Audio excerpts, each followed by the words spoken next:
Hello, everyone. Welcome, welcome, welcome to this section of our Minority Health Summit. I'm Dr. Ashanti Carter, and I serve as the Chief Academic Liaison to BlackDoctor.org. Thank you so much for being with me today. You guys, we have a jam-packed panel for you with some amazing panelists. So I'm going to turn it over to them. So, what I want you to do, each panelist, tell us your name, the organization that you're with, and your gut health love story. So we're going to start with you, Ma'at. Tell the people about yourself. Hello, everyone. Thank you for having me today. My name is Ma'at Petrova, and I am owner of FemMagic, a feminine care and women empowerment company. Um, my gut health love story began in high school when I went from an everything diet to becoming vegan. And I was vegan for about 15 years thereafter. That's when I took some courses on detoxing. I went on my first detox, um, and it changed my life. I lost weight that I was on a spiritual journey. So it began with me wanting to elevate myself spiritually. This is the reason why I changed my diet. And so, in the interim of me changing my diet and detoxing, I then went from 235 pounds to losing my first 40 pounds. I wasn't on a weight loss journey because at the time I wasn't even body conscious in that way. I was more so just trying to rid myself of depression. As a teenager. So in my seeking peace, I was led to not only peace of mind, but also peace with my body and my gut health. Wow, that is amazing. Thank you so much, Ma'at. All right, Chef Gail Downing, talk to the people. Tell us who you are, your organization, and your gut health love story. Well, hey, thank you for having me. My name is Gail Downing, and I own Foodology 101 and also work with Tanner Health Systems. And my gut health love story really is simply that I'm a twin, and we were having some major little health issues here and there with digesting certain foods. And so I started doing a deep dive when I started working with cancer patients about gut health because, there were lots of nausea and all of that. And so switching over to a primarily plant-based diet, I'm a flexitarian, and beginning to find out about fermented foods from my primary chef who was from Malaysia. I'm talking about kombucha and kimchi and all this, and how this fermentation was really good for your gut health. And that's really where it started with me. Wow, that is great. Okay, Tawanda, come on, talk to us. Hello, I am Tawanda Wilson. I am the owner of Real Wellness LLC. And I would have to say that my love story would be I was working with a little cousin that I have of mine who was having some issues. The doctor told his mother that it was okay and normal for him to not drink water and that he was just a little constipated. And what I did was I brought him down to my home in North Carolina, and I had him for a bit, and we started giving him some herbs and just getting his bowels to move like they were supposed to. And that was the initial love for it, because I realized that our bodies could do what it needed to do if we just gave it some help. And then fast forward several years, we had to bring him back down because he was still having some health issues later on in life as he became I think he was probably about 10 years old. And they were saying that he had ADD, ADHD. And so, of course, after doing my research when he was here as a young child, I realized that there was a connection between the gut and the brain. And so we kind of changed his diet, put him on a vegetarian diet or vegan diet at that time, and started to see some really good results. And with that process, we were able to take him out of special ed and put him in regular classes. And so it began then. Wow, that's amazing. So, yeah, we're going to talk a little bit more about how food it is related to our mental. So, Dr. Thompson, come on, bring us home. Not conversation, but just for this segment. Tell us about yourself. Thank you. Appreciate the invitation, being amongst all these wonderful colleagues. Yes, my name is Dr. James Thompson. I practiced allergy and immunology in the Chicago and greater Chicago area for 34 years until I retired last August. And about 8 years ago, I got certified in integrative nutrition and started to incorporate it into my practice, and decided then that that would be my practice after practice. And so now I am medical director of a 501c3 foundation called Healthy Living with a Vision Foundation. Although its bases in Chicago, it's a national entity. We do a lot of online programs as well as some in-person programs. And my main role in that is coordinating a lot of the nutrition-based activities as well as other activities with the foundation for providing information to marginalized communities in the area and around the nation. I am also an author of my first book just last month called Fearless Wellness, Transforming Your Life One Step at a Time. And for the first few weeks, it was number one on the new release seller list for Amazon. I'm actually trying to get it on another platform since Amazon has come under a little duress, being a big retailer. At any rate, I ventured into this area about 15 years ago after a Daniel fast at my church. And that's when there was a shot across the bow for me. First, it was a 10-day, and then a year later, a 21-day fast. And I found that I felt renewed, rejuvenated. My arthritic knee pain went away that I've been running on concrete for so long. That went away. And my reflux went away. I had suffered from reflux for several years, and I was trying to do the right thing with that and take various medications. And my blood pressure went down, and I found out my blood pressure medicines were too strong when I did the 21-day fast. So fast forward, I've been off of blood pressure medication for more than 4 or 5 years now. It only took months to get off once I went totally whole food, plant-based. And I'll tell you, I was on 3 different medications that gave me some side effects, as well as a cholesterol medication that I was also able to shed. So I have not looked back with those achievements and have been a strong supporter of whole food, plant-based. So along the way, I went vegan because of my appreciation for animals. Thanks. Wow, wow. These are some beautiful, beautiful gut love stories. Yes. And with the Daniel fast, very familiar with that. Love it. So let's jump into the conversation. I want to start with you, Dr. Thompson. Can you just tell us, let's start with the basics. What is gut health and why is it so important to our overall health and well-being? Yes, it's a great question. It's something that over the last 15 to 20 years has become foremost in the minds of many nutrition-based health providers, and that's because our gut is the greatest interface with the outside world. We breathe air in and out through the lungs, and we visualize where certain colors and rays hit the back of our eyes so we can see, and we sense things by smell, but we put what's outside into our mouths, and it goes through our gut over a course of hours. And that's the most intimate relationship we have with the outside world. And most of us do that 2 or 3 times a day. So it has to be important. The other things that tell us it's important is that 70% of our immune system aligns in the gut wall, and 90% of our feel-good hormone, serotonin, comes from the gut, as well as about 15 to 16 other hormones that interact with every other system. And in our gut, there's a couple of pounds of bacteria for an adult that we used to think just was there and not doing much, but really it has a lot to do with health. They make these substances called short-chain fatty acids that leave the gut and go all over the body and help with hormone balance. It helps with keeping our breathing at the norm. It helps with our cardiovascular system. It helps with our brain health. So what does that mean? That means if we don't put the right foods in our gut, it can mess up all those different systems. So that's why it's really important, including our mental and psychological state.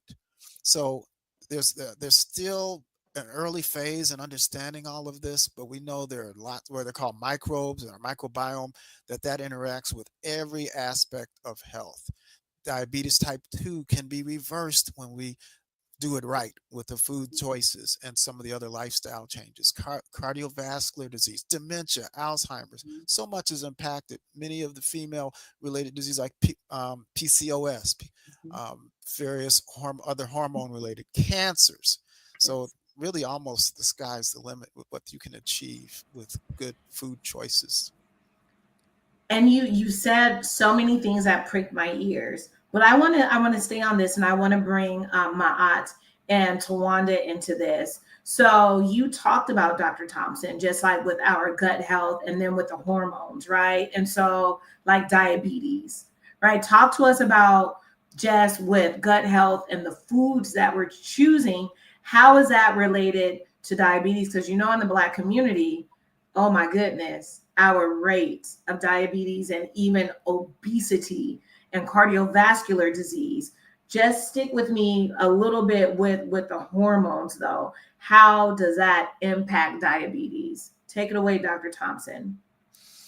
Well, insulin is one, if not the most potent growth factor, and it's important for our life. Without insulin, we cannot survive. And insulin drives sugar, glucose specifically, into our cells to make energy. It also drives other things, proteins and fat, into the cells also. But we kind of focus on the sugar because what happens when the insulin cycle is disrupted, and that can be disrupted not so much by eating a lot of sugar, but by the fat that we consume, the saturated fat, primarily from dairy products and meat.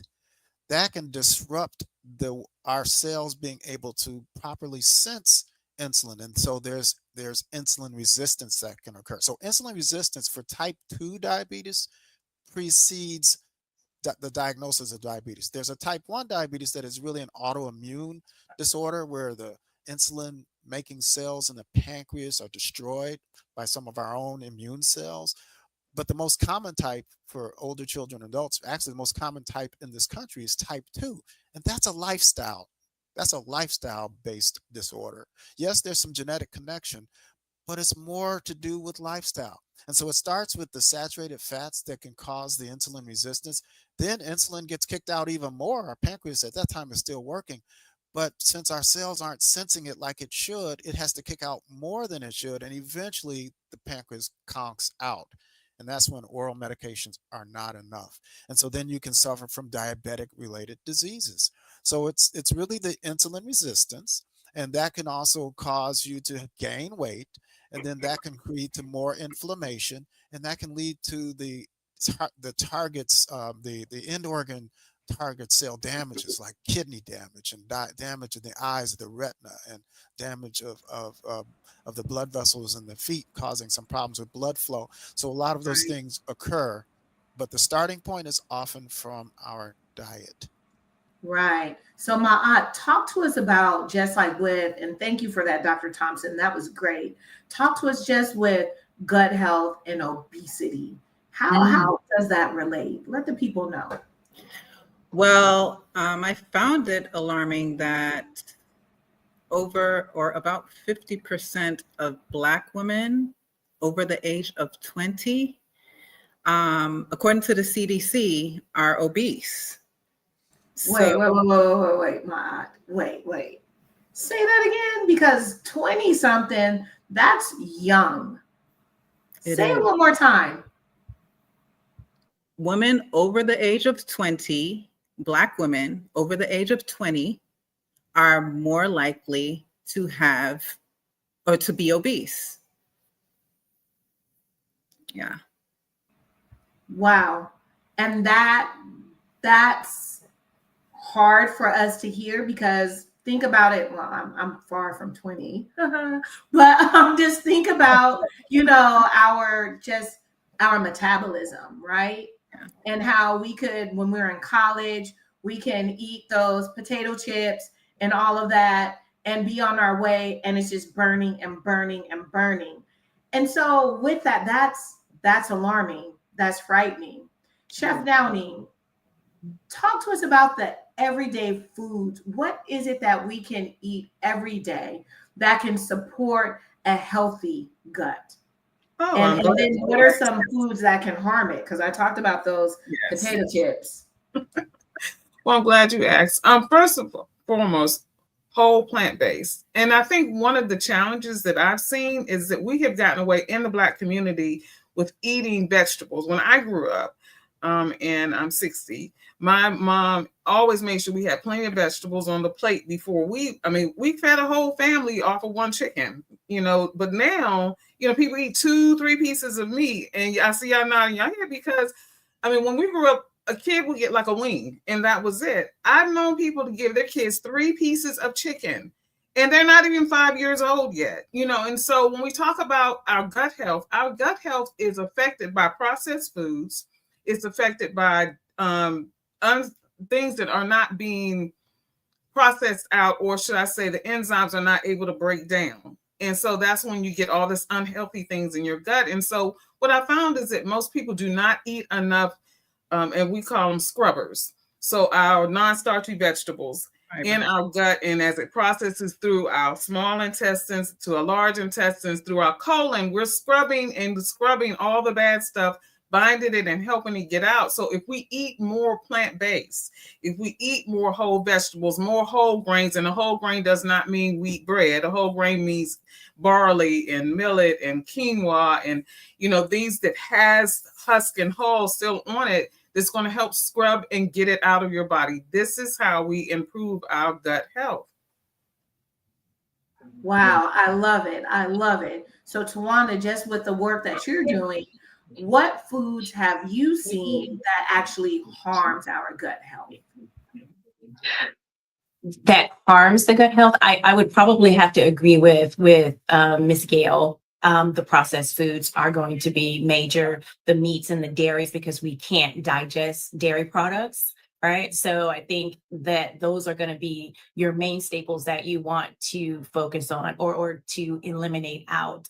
And we have to remember that we should be, like everyone has already said, we have to be eating 7 to 14 servings of fruit and vegetable a day. And oftentimes we're not getting that because we're eating the processed food. So we're too full because we're eating the other stuff.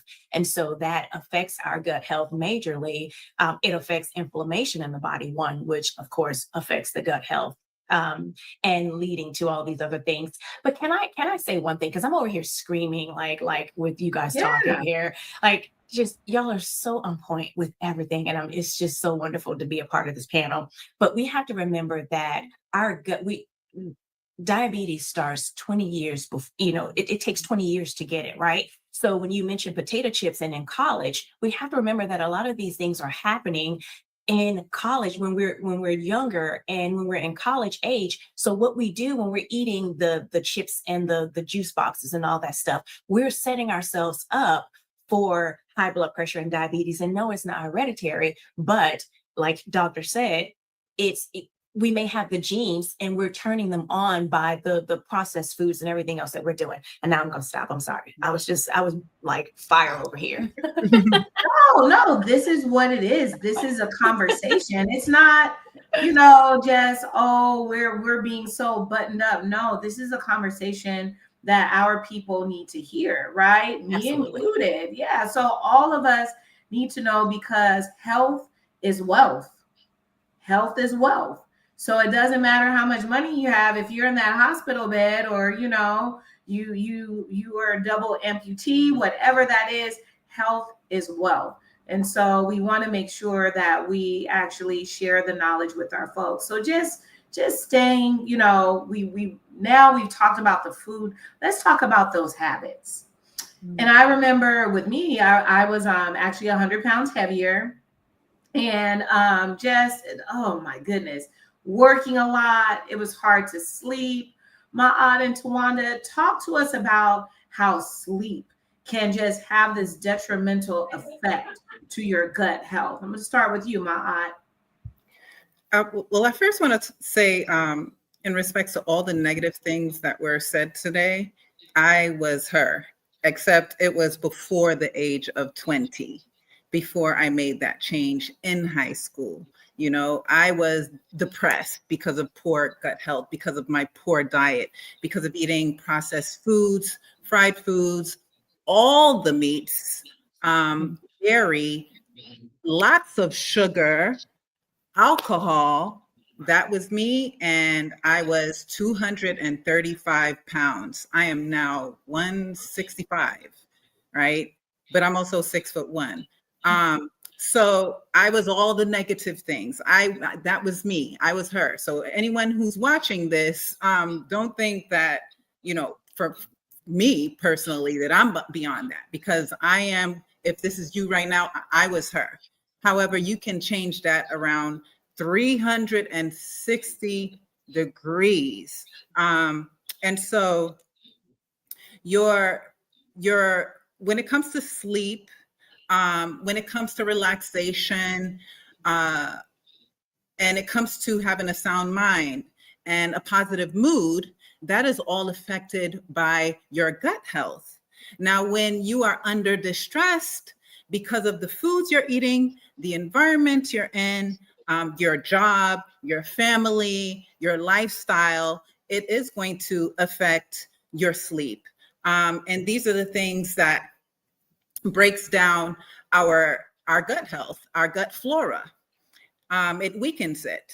So sleep is critical to our overall health. Thank you. Thank you, my Yeah. aunt. Wanda, you want to add to that? Yeah, I will add that I think that sleep has gotten such a like we don't realize how much we need to respect sleep. Like our body heals when we're sleeping, right? We have to make sure that we're getting through the phases of sleep so that our bodies can heal. A lot of times we are so focused on the amount of hours. Like I slept 8 hours, but if you slept 8 hours and you went to bed at 2 o'clock, that's not, your body's not able to heal itself, because one, our bodies heal itself in total darkness. Right. So one, we have to make sure that the lights are out. So if we're going to sleep and we're trying to sleep throughout the day, the body doesn't function well like that. So now it's going to dysfunction. So we have to make sure that we're speaking about the quality of sleep when we're talking about sleep, meaning that your room is 65, degrees. It's not super hot in the room, that the room is blacked out as much as possible, that we don't have our cell phones beside us, that we don't have the alarm clock going on, or the little red light that's on your TV on. We need to unplug those things so that our body can actually heal itself, so that melatonin can actually be released. And because melatonin is an antioxidant, right? We need it to heal our cells, because I think the biggest thing that we have to understand and remember is that our body, we live and die on a cellular level. So we're talking microbiome, but we have to understand what that, I'm sorry, not microbiome, but we're talking the gut, but we have to understand that the gut is there to we're not digesting food, but we're also needing those nutrients to get into the bloodstream so that it can then get into the cells. Because if it's not getting into the cells, then we're not going to be able to create that ATP that Dr. Thompson was talking about. We're not going to be able to do all the things we need to. So we have to make sure that we're getting the sleep so that the body can actually do what it needs to do. You know what? That was so beautiful. And it even speaks to the culture, right? Being a boss. Oh, yeah, I don't sleep. I'm just busy making money. Remember, Absolutely. Health is wealth. You need to get some sleep. That's not sexy. That's not even cute. Get some sleep, turn off the lights. You're good. So I really appreciate you both for saying that. So Dr. Thompson, all right. We've seen the commercials about probiotics, prebiotics. And this morning I said, yeah, let me just be good to my gut. I'm going to have some Greek yogurt, some non-fat Greek yogurt that I got from Whole Foods. And let me just sprinkle, some strawberries in it. No honey, nothing like that. Just some strawberries. Yeah, because I got those probiotics. Tell us, what are pro and prebiotics? What is that, and why do we need them? Sure. Yeah, that is a $1 billion industry right now. And unfortunately, probably 80 to 90% of the products out there are a waste of time and a waste of money. Wait, yeah. what? But they're saying that I need it, doctor. Of course, they want you to buy it. It's a capitalistic society, and they want to sell you something. But I didn't say 100%, but I feel I'm not out on a limb saying probably 80 to 90% of the time you're getting something that's not what it's cracked up to. It's not going to do what it's cracked up to do. It's not. It's marketing, false marketing, because many of these you can tell right away if it's just on a shelf somewhere, because these are supposed to be live organisms, so they should be refrigerated. They should have a date on them.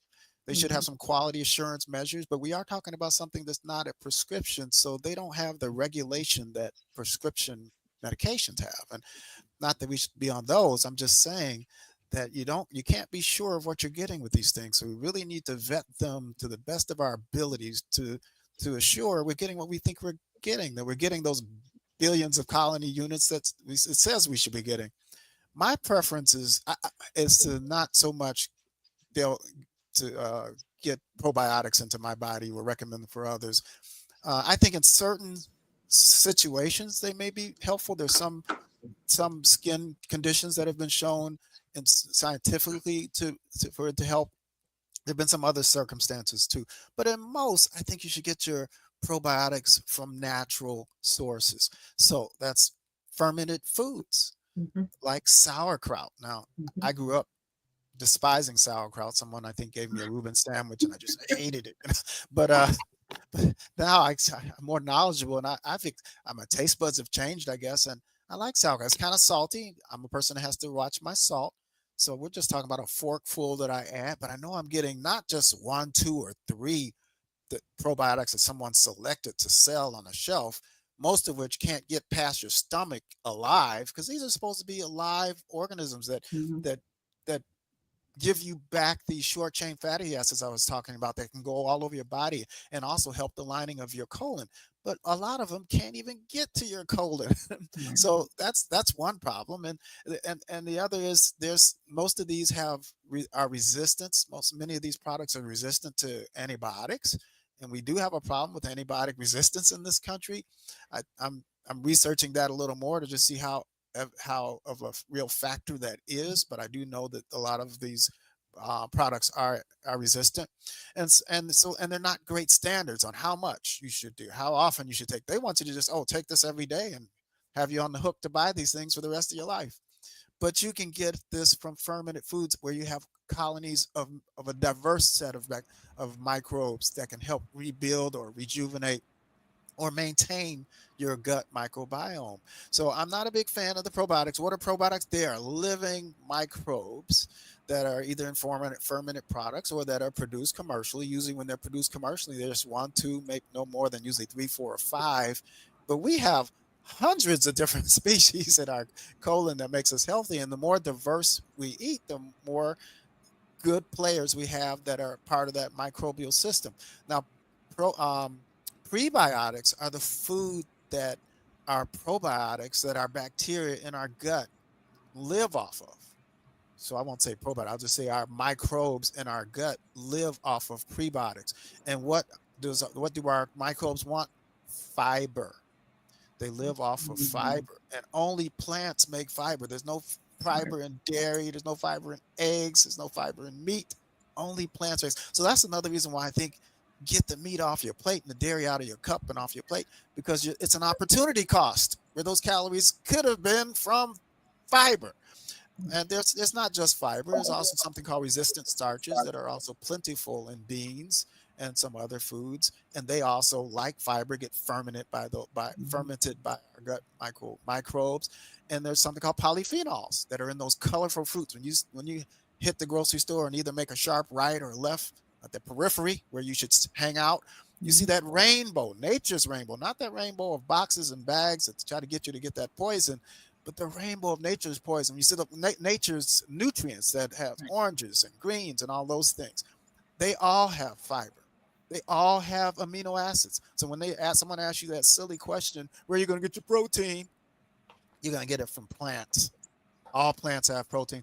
All plants. A researcher by the name of Christopher Anderson, I think, has proven that all plants have all the essential proteins. Some have more than others, but the last thing you have to worry about is protein deficiency. Yeah. So Okay. that's the basics on that. The probiotics. There's kimchi. As I mentioned, there's sauerkraut, sourdough. There's Okay, things like Dr. that. Thompson, you are now going into Chef Downing's lane because I was Okay, gonna let me ask her. let me I let wanted me to ask Chef Downing if Yeah. I want to just have a nice meal, with these probiotics and prebiotics, what Mhm. should my plate look like? Green. Lots of fruits and vegetables, like you said. So we want the non-digestible fiber. Okay, that's going to be your pre. All right, and like you said, sauerkraut, kimchi, and we can create this the synthesis in our system by eating just the rainbow. And I'm right there with you. If we start on the outer edges of the grocery store and we stay on the outer edges of the grocery store, and this is sort of how, and I work with people who have chronic diseases. I work in food as medicine. And so what I sort of liken it to them and explain two things. One is, if you think of it this way, if I'm eating food that can stay on the shelf for 3 years, how long does it take to get out my body? So that's keeping me from eating the processed stuff. That's keeping me there. So if you're getting something that says a prebiotic or a probiotic and it doesn't have an expiration date that's within the next 90 days, don't buy it, because it's not going to work. It's not really what you need. So by eating foods that have lots of fiber, some that are non-digestible, and by eating lots of fruits and, like you said, all the different colors of the rainbow, we can create that in our system where you're not having to go out and buy. There is no quick fix. That's what I tell my diabetic patients. That's what I tell my hypertensive. You didn't get this situation, like she said, in your 20s. This is when it's starting to happen. So if we're not eating healthy when we're younger, this is what we're looking at. It's going to happen later in life. So yeah, I'm a firm believer of just eating more fruits and vegetables, minimizing the amount of meat. You can get your complete amino acids by this: beans, seeds, and nuts. Marry them together, a complete amino acid, the same as if you had a meat. So beans and seasoned nuts, so Legumes, like some seeds, and green nuts. beans, and what kind of nut? So legumes. So we're talking about like black beans, pinto beans, lentils, and then your seeds and your nuts. And if you marry those together, you'll have a complete amino acid. Ooh, I like lentils. Yeah, I love lentils too. Yeah, Those I are like super high in protein as well. Yes, they are. And one of the easiest one to marry into any dish, because you really can't taste them. They will blend in. They'll get, they can blend in and they disappear completely into a meal, but they also can be the star.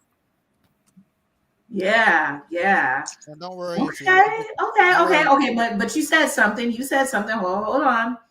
Because you said shopping. You said the S word. Shopping on the outskirts of the grocery store. Yes. All right, but look at what's going on in our society. Look at what's going on with our economics. Yes. I mean, fruits and vegetables kind of expensive, especially if I'm living in a food desert. It's cheaper to probably just go ahead and get me a hamburger. But you have to ask I think why. it's relative. Because all of y'all jumped in. Tawanda, then Dr. Thompson, then Chef Downey. Go ahead, Tawanda. I think saying that it's expensive is relative. And I think it's because we've trained ourselves to eat poor foods and to be able to go to McDonald's and eat cheap foods, right? So if we're eating cheap foods and we're used to eating cheap foods, then when we look at eating something that's different, then we're going to say that it's expensive. But I think before we start to make any change, what we have to do is change our mindset. And so with changing the setting that your mind is on, then you start looking at it as if, okay, this is something that I need. I pay now or I pay later, right? Sacrifice is inevitable. Either you choose to do it or you're forced to do it, right? So we have to now start changing the way we think and changing how we're teaching our children, because a lot of times as the adults, we will change what we're doing, but we don't change what our children are doing. So now they continue to live just like, we did and end up with the same issues, which is why we have to break generational poor health, right? Yep. I'm gonna let somebody else jump in, so I won't keep going. No, that was good. I like hitting that nerve. All right, Dr. Thompson, jump in. Yeah, well, I will co-sign what she just said, and just add that there are ways to approach this where you can save money. And so buying in-season fruit, in-season veggies, things that are in season helps. When they're out of season, buying frozen. Don't be afraid to buy frozen vegetables. They are frozen right off the vine. That means those micronutrients, those phytochemicals are frozen right in with them. I eat a lot of frozen blueberries when I can't get fresh ones. And so that can help. Buying those dry goods in bulk. When you buy those lentils, buy enough to last you a month or two, or 3 months. And so you can really save money by these kinds of shortcuts. And guess what? You're not going to be spending all that money on eggs. You're not going to be spending all that money on good cuts of meat. I eat lean cuts of meat. They cost a lot of money. Lean cuts of a steak, you won't have to do that. Or chicken. Now, the reason why the fast food is so much less expensive, well, a couple of reasons. One is that the government subsidizes this stuff. It subsidizes cheese, it subsidizes dairy, it subsidizes beef. So they get, the hamburger should cost $16 based on what it does to our environment, how much it soaks up our environmental resources, but the government subsidizes it. So here we get a cheaper food that is unhealthy. We're getting all kinds of toxins and estrogen and all kinds of things from the beef and the milk. So we may have to spend more compared to the fast food that's killing us. But if we do it right, we can actually spend less than $10 a day to feed ourselves. Less than $10 a day. Jump in, Chef Tommy. Come on. Okay, can I go?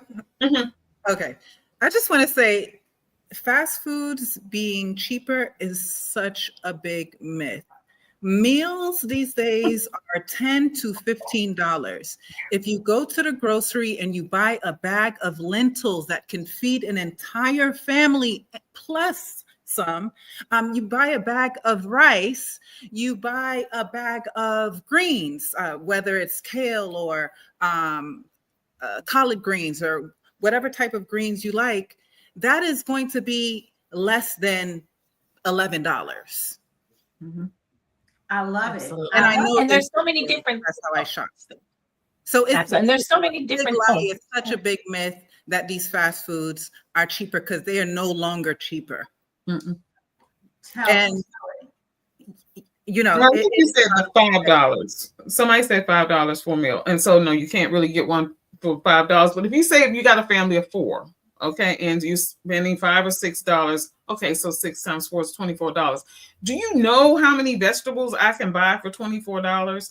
That is going to last my household longer than a week, because if I buy a cabbage, 2 squash, 2 zucchini, an onion, and I can go down the list. I tell my clients, what's your 6? What are the 6 vegetables that you can buy that are in season right now that you can eat and air fry, roast, steam, and cook, and then you're adding a small amount of protein to that. So when we talk about protein, how much do we really need? So for those who have not switched all the way over to veganism, or even are not 90 or 80-20, how much meat do you need? Maybe just about 6 ounces per day. Do you know how this 6 ounces, this is all that you need for the entire day? So if you take that and divide by your entire family, it's not a lot of meat that you need for the entire day. So yes, eating healthy can seem more expensive. Is it more time consuming in the kitchen? Yes, I will give you that. But what I will tell you is, in the long run, you will spend way less money. I have transformed my entire family, and we spend less money on groceries than we did before. And my daughter has PCOS, and my husband has IBS. Wow. And More cleanup- time in the kitchen, cleanup less is better. time in the hospital. Yeah. Wow. That is amazing. That's amazing. So it looks like we have another panelist, Dr. Greg Silverman. How are you? You're muted. Can you hear us? Uh-oh. Hi there. Asia, I'm going to let you figure that out. So let's go ahead and because If I say something, can somebody hear me? Yes. Yeah, we can hear you. I can see me, but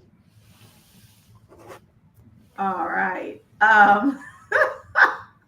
You guys, it's technology. That's what we do. And we're just gonna keep on rolling and rolling and rolling. So I still want to stay on this. It's the public health practitioner in me, just thinking about food deserts and all of those things. Because I remember I lived in Santa Monica, so I'm on the West Coast. So hey, from LA. And I remember living in Santa Monica. It's a beach community, different kind of community. And then I worked in Watts at Charles R. Drew University of Medicine and Science. So big ups to the Mighty Lions over there. And I would sometimes go to the grocery store.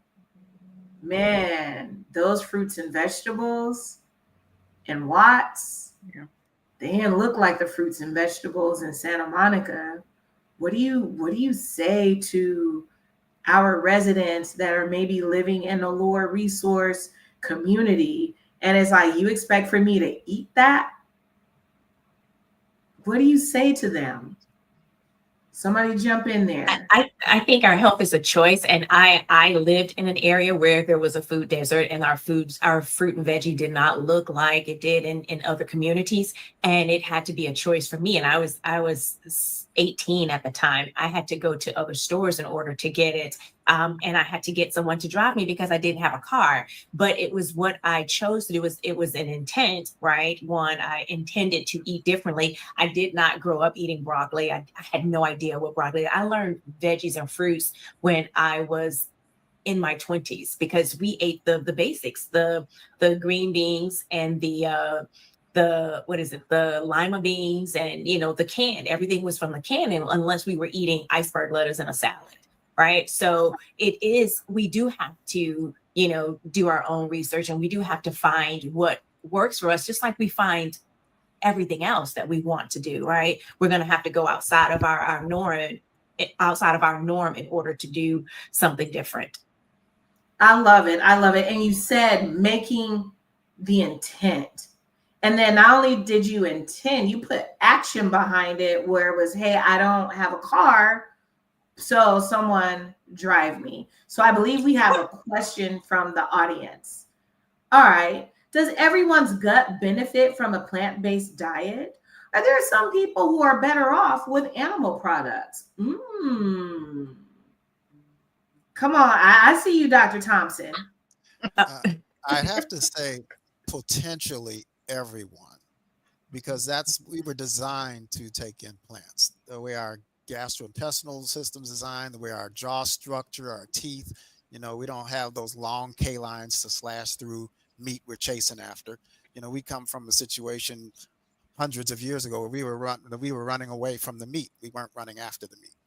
And so everything points towards us being plant-based by design.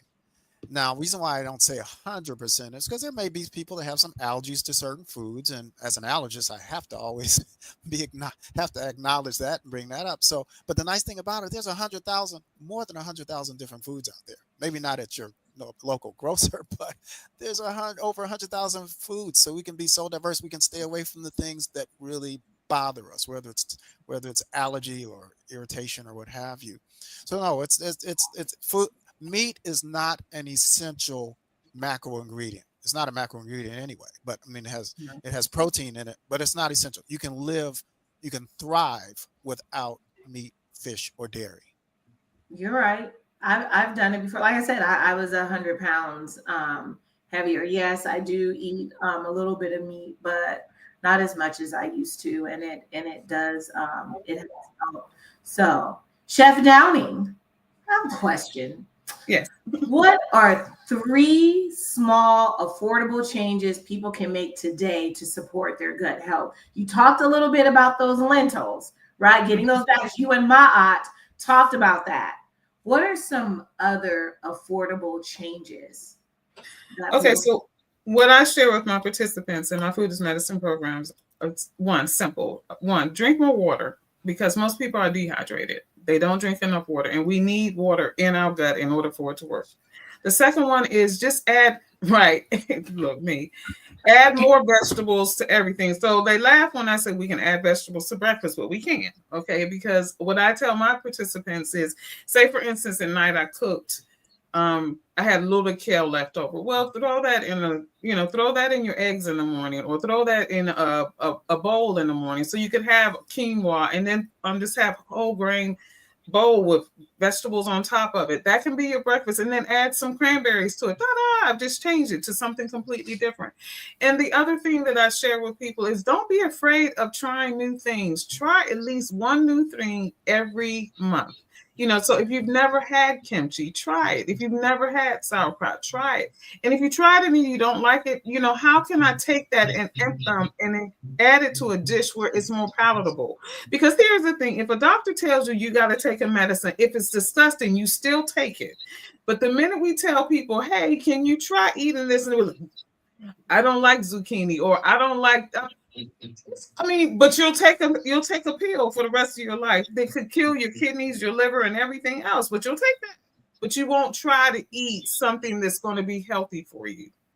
And for the people who don't like, because my older sister's one of those, she's not a fan of regular water, so we started giving her alkaline water. So that has helped her get more water in. So people say, well, I don't like water. Add a lemon add a squeeze of lime to it. Add some rosemary to it. So we just have to be creative about how we're getting those vegetables in. And there's one more thing. Throw vegetables in everything, literally. If you're eating a burger, get rid of the bun. Saute some spinach, onions, mushrooms, put that on top of it. Voila, now you have a healthier version of something that's very unhealthy. I love it. I love it. Ma'a, do you want to add anything? Absolutely. Along with the fiber-rich foods, the vegetables, the beans, the grains, I would, and drinking more water, I would say cutting down on sugar. Yes. Down on sugar, switching from sodas to water, even switching from fruit juices to water, and getting your fruit juice through fruits itself. So definitely I would say cutting down on sugar. Yeah. Back in the day, I was a sugar monster. And alcohol. I don't drink, but alcohol, that's a big one. But the sugar, especially I'm a big fan of reading those labels, high fructose corn syrup. That's a killer. That's a beast. I know I'm going, yes, eat your fruit. I see that. I see that. So Kenya, I'm going rogue just a little bit. Dr. Thompson and Tawanda, can you talk to us about high fructose corn syrup? Because it is in a lot of our foods. Well, it's a very cheap way for corporations to have products that will be preserved for a long time. It's found its way into a lot of condiments, into a lot of desserts, into a lot of processed food. It's a major player with causing us to have insulin resistance. So that's why we need to all become expert label readers for when we do venture out of that produce section, because we are going to often do that. There's some things we may need that are in a bag, bottle, or can, but look at the label. And when you see a paragraph of stuff, most of it you can't even pronounce. That usually means it's ultra processed. And if you see high fructose corn syrup, and sugar has a lot of different terms, there's maltose, dextrose, all this. But when you see that high fructose high fructose syrup on that ketchup and almost other things, that means you are getting sugarized. That means you are setting the table for type 2 diabetes, setting the table to be overweight, setting the table to have hormone imbalance, all those different things we want to avoid. So yes, avoid high fructose corn syrup. I love it. Yeah, someone said the Mediterranean diet is good. So Dr. Silverman stated that. Yeah, when my husband and I were in Spain, oh my gosh, we ate well, but lost weight without even trying. It was just great. It was great. So Tawanda and Ma'a, how can families eat better together, even on a tight budget? So eating together, because Tawanda, I think it was you who talked about, okay, just put the phone down, put the phone down, so you have people just everywhere, especially with our youngsters, our teens, they're on the phone, TikTok and everything else. How can we just sit down together as a family and eat? I want to hear from you, Tawana, then my aunt. It has to be the intent. One, I think that we have to, it's also the education. We have to understand that now they've coined it mindful eating, right? Where you're being intentional about, a lot of people don't chew their food properly, right? We have a whole military that are taught to scoff down their food, and they eat their veggies last so they can get the protein and carbs in so they can get back out the door just in case they run out of time of eating. So we have to be retrained and re-educated on proper what we should be eating, and how we should be eating. Like, there's a hierarchy to when you're eating your foods, right? And oftentimes we're not even taught that. So we do have to go back to training and educating our children, and then taking the time to sit down and have a meal. And like you said, set the phones aside and just have a conversation. And after having the meal, while you're talking, while eating, of course, after having the meal, sit there for a few minutes after the fact, so that you can allow your food to start to digest. And then you can go out as a family and then go on a walk or whatever. But we have to really understand what mindful eating is, and really start to put it in practice. How to do it, again, it truly is going to be having a conversation and starting something different or new, in the family. If you're used to eating in front of the TV, or if you're used to, eating while you have your phone, set your phone aside, go outside, sit and just enjoy, the outside or inside, of course, and just take your time, put your fork down, right, between chews, and taste the actual food. Count how many times you're chewing. Those are ways that you can actually become more mindful. And then that absolutely helps the gut. It goes right back into the gut conversation, right? Because the gut is also about what we absorb, right? So we have to help break down the food so that we can really absolutely start absorbing and not start having issues with leaky gut and all these other things going on because we're not doing what we need to do. So I would say start there. And my aunt's probably gonna kill it after this. Come on, my aunt. Pressure. Tell me the question again. Yes, Too long, right? It could be, Ashanti, ditto that. Yes, indeed. But can you repeat the question again, please? So how can families come together and just eat together, even on a tight budget? Just coming together and communing. You don't have the teenagers, in one room and the parents in another, just coming together and eating. Yes. I think that Dr. Thompson talked about eating in bulk or shopping in bulk. I think that it can start at the groceries, shopping together first in bulk, and having a conversation and educating them about why the parent is choosing to take this route. One of the best things that I did when it came to changing my diet and changing it forever was educating myself on why I'm eating this way, what it does to the body, how it adds to the body, or how it prevents the body from thriving. So education is key. Put those children in front of a knife over fork over knives and let them watch that. Just educate them so they'll be able to know exactly why you're choosing to eat this way, and not that you're trying to deprive them of everything that everyone else is eating, the fast foods and all the fun, colorful foods. But this is the reason why, because you want to live a long life. You want to be healthy. You want to be able to do your sports and have fun and be happy, right? So this is the reason why we're doing this. So educate the children and implement gratitude. Have them go around the table and talk about what they're grateful for. Gratitude brings on more abundance. So those are a couple of things that I would do: education and gratitude.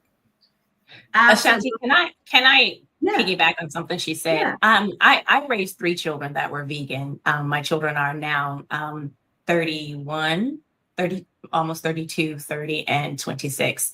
and they went to public school and private school, and we packed their lunches every single day. And I thought initially when they went to school that they, kids were gonna, talk about this, that, and whatever. What I found was that the kids in their classes were asking questions like, why don't you eat meat? Why don't you? And then they were going, well, I don't eat a lot of meat, or I don't eat a lot of dairy, or I don't. And they started to change. The kids that were actually bringing fast food to school started having their parents pack lunches, right? But it was because my kids could answer the questions, and they could say, oh, we don't eat meat because it's not good for us, or we don't eat meat because with this and this, and oh yeah, our bodies can't digest dairy. So they were able to have conversations, and then the kids started asking their parents for different things. And even when it came time to, how they have the pizza time, right? Mm-hmm. Of course, I was bringing a vegan pizza for my kids from Mellow Mushroom because that was what they had at the time. Yeah. And I wanted them to have at least something. And so then what happened was the kids were like, how come we can't have their pizza? Right. Wow. And so the school started buying pizzas from Mellow Mushroom for everybody because that was, they. So we think that kids don't get it. They actually do get it. And if you set them up for success, they'll be able to have those conversations, and they won't feel like, oh my God, I can't. My kids had to go to birthday parties and they could not eat anything. But I had to explain to them, you're here to celebrate the person. We don't eat the way they eat. And if I really wanted to bring them a snack for them to have, I would. But I wanted them to understand that they didn't have to always have the food to appreciate the person's birthday as well. So we really have to give our kids credit and set them up for success by giving them the information. So back to what my aunt said, the education. Mm-hmm. I love that. And going back to what, and I know we're almost out of time, but this was such a great conversation. Okay, Chef Downing, because you said something, I'm like, ooh, she does that too. Food as medicine. Talk to us about what it is and how can we, because we did something with our little high school students and they learned about food as medicine and they went crazy for it. So talk to us about that. Well, yeah, food is a medicine, and it's going to be, I would say within the next 10 years, it'll be more of a common thing to hear about. But food as medicine is just that. We teach people how to see food as medicine. So, if you're diagnosed with diabetes, hypertension, obesity, if you have cancer, CKD, any of these chronic diseases that we're dealing with right now, just like Dr. Thompson said, they all can be mitigated with food. And so what we teach them is, what are the foods that you need to eat to heal your body from the inside out? What are the things that you need to let go? So I put in the chat SOS, salt, oils, and sugar. And I learned this from a friend of mine. And those are things we used to say, salt, oils, and sugar will save our souls is what it was. Well, I'm telling you, stay away from salt, oils, and sugars, and you will save your body. It's those little things that we can do, that we can teach other people. It's like we said, eating the more vegetables. And yes, eating a more plant-based diet is always going to be more beneficial unless you have a health condition that requires you to have less fiber. So it's just those simple, tiny little things that we can do, whether it's frozen, canned, or fresh. Eating more fruits and vegetables is just going to be a healthier way to go in lessening the amount of meat that we eat. Paying attention, mindfully eating, like you said, and mindfully eating is the totality of, where did this come from? How did it get to the table? How was it prepared? My mother was in the kitchen for 6 hours working on this meal. I should eat it with not like this, but with intention, slowly chewing and understanding why and how that's going to work inside of my body. And if I'm eating something that I know is going to damage it, like you said, you thought about it, you stop eating it. I love it. I love it. You guys, I just want to thank you so much for taking time out of your busy schedules to meet with us and just to participate in this Minority Health Summit as we've talked about our gut health. And for our audience, you've heard the great insights and perspectives that our esteemed panelists have shared. So I challenge you just to add something new to your menu, take something away, maybe substitute something else, shop with your family, eat together. And as Dr. Thompson stated, don't fall for the hype like Dr. Carter did. Oh yeah, I'm gonna get some prebiotics and probiotics, and it's all wrong.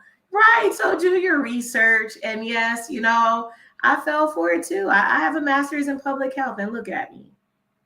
Just fell for it. So, and also try to I know one thing that I did, I actually make my own spaghetti sauce. So because I saw that it was high fructose corn syrup and it was making my stomach bloat and I was so uncomfortable. So I just, did my little, meal that I went on YouTube and found it, and it was fine. No sugar is in it. So yeah. So thank you. Thank you, everybody. And thank you to the fabulous Asia Bailey behind the scenes. So we're going to say peace out, y'all. Thanks. And let's live healthier. All right, BDO, we're out.